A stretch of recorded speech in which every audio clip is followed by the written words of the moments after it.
นี่เนาะมันเข้ามาแล้วมันสะอยู่วังหนึ่งแหละไก่โตขันวันหนึ่งเลยกระตากแลนเอาเลยมันเป็นเงียงแนวนี้วะ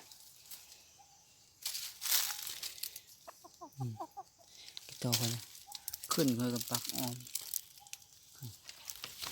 นี่พามเปิงบ่มันสะ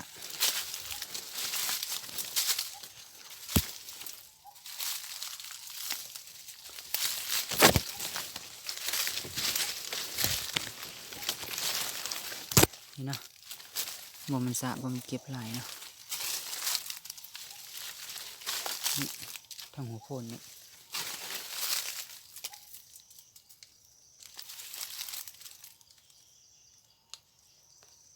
เนาะ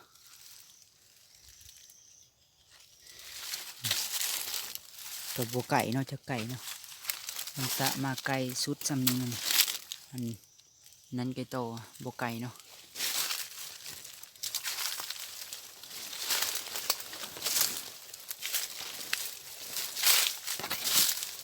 นี่เนาะ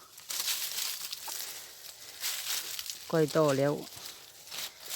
วันนี้โตทางใต้หันมันเข้ามาแหละก็โตขันแบบนี้แหละขันว่าเดียวแหละก็ตากแลนออกเลยแบบว่ามันดีอย่างบัดขันไปขันมาแป๊บนึงแล้วฟ้านเข้าแบบนี้ฟ้านเข้ามาโต3 มื้อนี้เลยเข้ามาเวียนนี่แหละก็โตขันอีกวันหนึ่งแล้วออกเลยเป็นเนียงของมันสิปะไว้ประมาณทิศ2 ทิศไปแล้วเนาะสิลองกลับมาต่ออีกลงเบิ่งไก่ตัวนี้